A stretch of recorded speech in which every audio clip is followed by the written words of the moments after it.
Hello, everyone. It's Justin again with the Christian Fun Learning Center, and also Scripture Order from TikTok. I'm gonna make a quick video explaining the Bible version issue. Reading from my book, Addressing Alleged Bible Contradictions and Explaining Bible Corruptions. I'm gonna try to make this as fast as possible. I'm gonna read from chapter 7 of my book, the Bible version issue, introduction, chapter 7. I'm gonna really select passages. I'm only gonna read select passages from this to make this video as short. Make this video really short. I want to try to keep it under 20 minutes, hopefully. I'll go ahead. With that said, I'm going to go ahead and get into it. For this chapter, I'll be giving the reader a brief overview of the Bible version controversy. While I personally do not identify as a KJV onlyist, I do believe it is the best version for the English-speaking people. I take on faith that it is closest to the Hebrew and Greek manuscripts. I do not teach or believe that one must read the KJV to be a Christian, nor do I think that one should divide over this issue. However, I do believe that there are some serious changes made to newer Bibles that do affect doctrine and could lead some astray. Translation types. Before going any further on this issue, I find it helpful to briefly describe the various kinds of Bibles out there. Out of dozens, if not hundreds, of English Bibles to choose from, there are just three types of Bibles. There is the word-for-word translations, my personal favorite, the thought-for-thought translations, and paraphrases. Word-for-word translations carry over the wording from the Hebrew and Greek into English. They are literal translations, and I deem them more trustworthy for doctrine and accuracy. KJV, or King James, New King James, Young's Literal Translation, Revised Standard, American Standard, New American Standard. Those are some word-for-word translations. Thought-for-thought translations, or dynamic equivalence, tries to capture the meaning of the text or what the original author intended. May not use the precise wording. New International Version, English Standard Version, Contemporary English Version, Good News Bible. Paraphrase. Although created for easy reading and considered more modern, these Bibles cannot be trusted to decipher the meaning of the text, and therefore I would not recommend to anyone. The Living Bible, The Message, The Word on the Street. I had this one, not in link. Let's see. The majority versus the minority text. Now that we have briefly covered the types of Bibles available out there, now we are going to go over an important point in the Bible version controversy, and that is the majority versus minority text. The majority text is also called the traditional text, the Antioch text, the received text, among other titles. It is represented by over 500 manuscripts. These texts agree with each other. On the other hand, the minority text, also called the Alexandrian text, only make up about 1% of the manuscripts and are in disagreement in many places. Perhaps the two most famous manuscripts of this category is the Codex Vaticanus and Sinaiticus, which we shall cover shortly. I said it in the book, but we're actually going to skip over for time's sake concerning the video. We'll skip over that section. I personally do not consider myself a King James onlyist, though that is the only translation I read unless covering this topic. I'd rather consider myself a majority text believer because of the doctrine of preservation, which can be found in my first book, Bible Verse for Born Again Believers, Volume 1. I believe that the majority text is the best reading to follow. One moment, guys.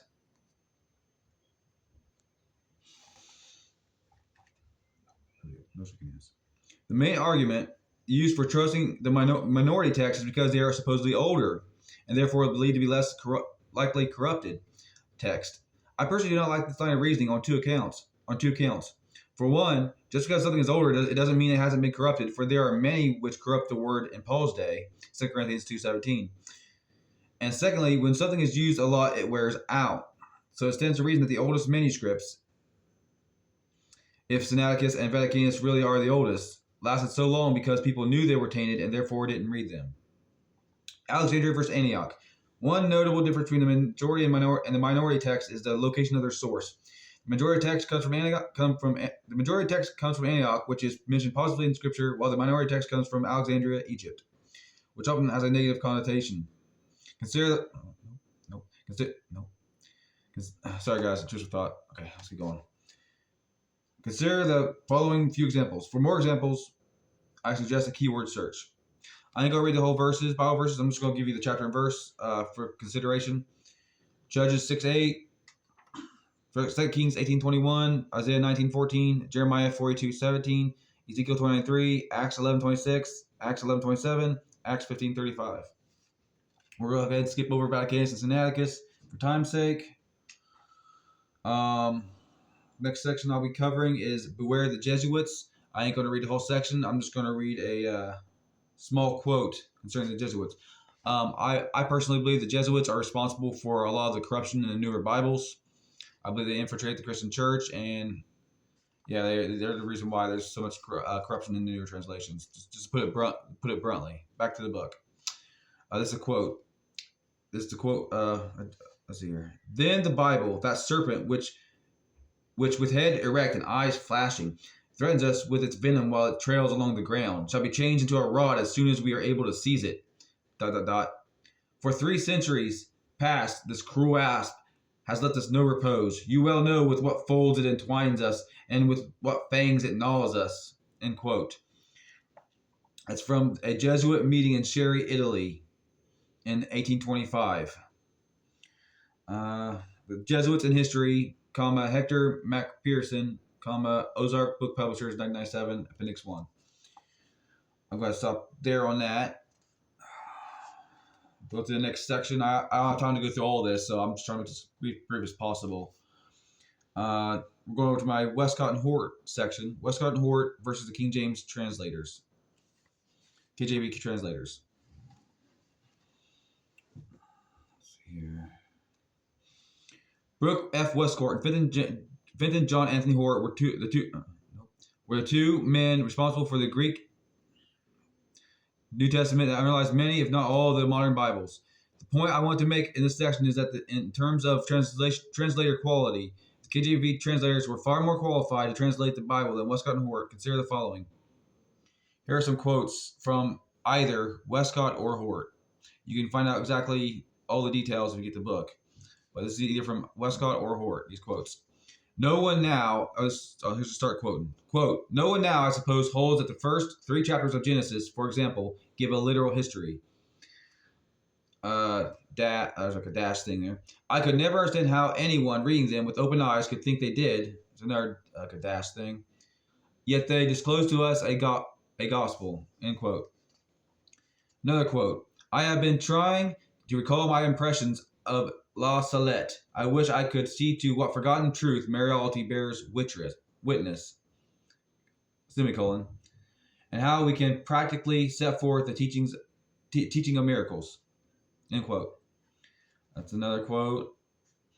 Again, these are either Westcott or Hort quotes here. Another quote. Quote, nor, as far as I can recollect, have you anywhere written explicitly upon this point, even on the corresponding subjects of vicarious righteousness. I know only of 2 pages. Kingdom Christ, first edition, volume 1, pp. 32-33. That's in a bracket like that thing. Comma. And they have not been able to make me feel assured that the language of imputation is strictly true. However, sanctioned by St. Paul's example, the fact is, I do not see how God's justice can be satisfied without every man suffering in his own person the full penalty for his sins. End quote. These are either Westcott or Hort's beliefs or quotes from them. Let's see here. And there's another quote here. Quote, I am not to go as far as you in asserting the absolute infallibility of a canonical writing. And well, I don't have the end quote thing on that part there, but there should be an end quote there. Even though I forgot to mention it in that part of my book there, I should have put that on there. Next, I'm going to skip over the link there. Consider just a few of the accomplishments of the men who translate the KJV. We're contrasting them with the KJV translators now. John Boyce, who was one of the 12 who made the last revision at Statner's Hall, at the tender age of 5, has read the entire Bible in Hebrew, and by age 6, he could write Hebrew very well. Lancelot Andrews made his own private devotion manual. Not impressive enough? Well, he made it in Greek. He was also conversant in over a dozen languages. Andrew Downes was a great Cambridge Greek professor for 40 years. I'm going to take a breather here. I'll be right back.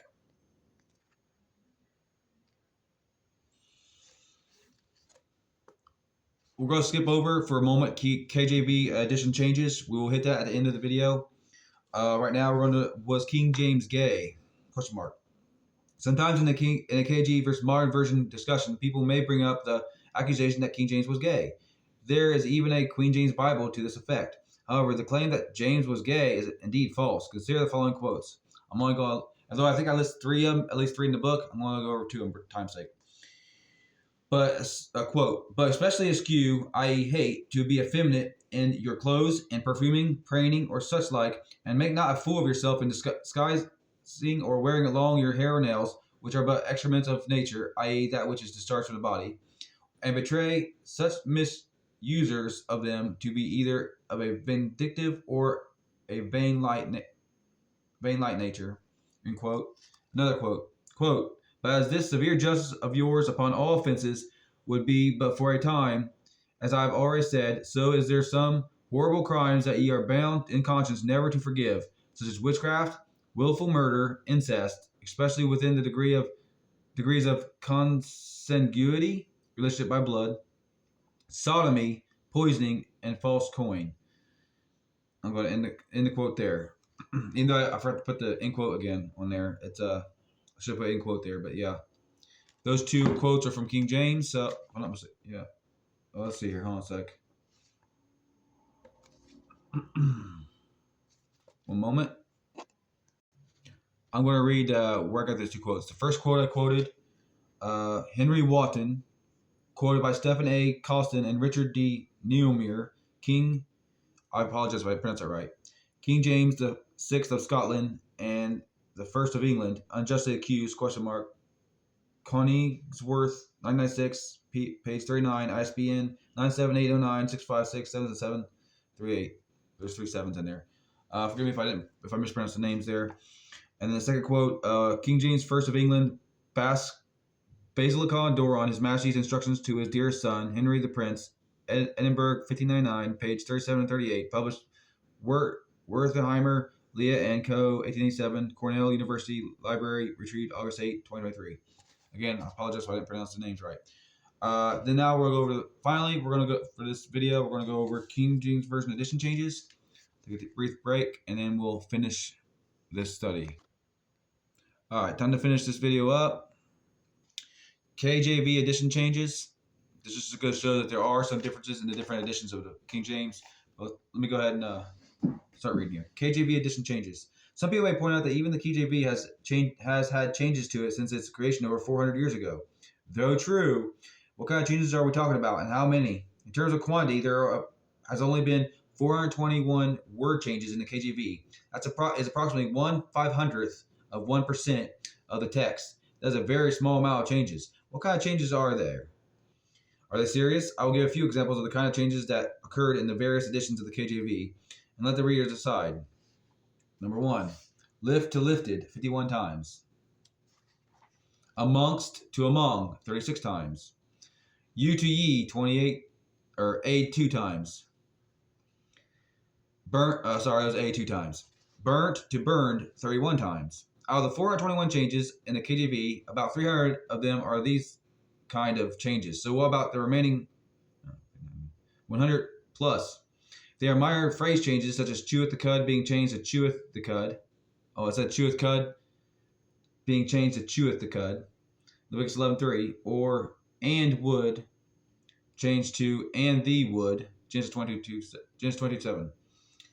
Got that from https bible.org. Article changes KJV 1611 illustration. There's some slashes in there I skipped over. I would not quoted that link exactly perfect, but it's in the book if you want the link. Also, last thing I want to say is concerning AV 1611 versus modern KJV. I'm going to list some original AV 1611 phrases and then modern KJV ones. Jeremiah 38:16. So the king, there's a quote there. And then so Zedekiah the king. That's the modern KJV rendering, I believe. Jeremiah 41:9-1. Why then doth their their king inherit God? Why then doth their king inherit God? But the modern version says Gad and not God. 1 Timothy 1:4, rather than edifying. The modern version says rather than godly edifying. And then there's a few some of the worst changes, addition changes, which could be considered misprints, which might be misprints. Thou shalt commit adultery, 1631 edition, Exodus 20:14. Sin on more, 1716 edition, Jeremiah 31:34, and let the children first be killed, London issue 1795, KJV, Mark 7:27. All right, thank you guys for watching. Again, I suggest you use the majority text. I still think the King James Bible is still the best English version to use. Highly recommend it. Watch out for the newer translations. And I'll catch you guys in the next one. Later.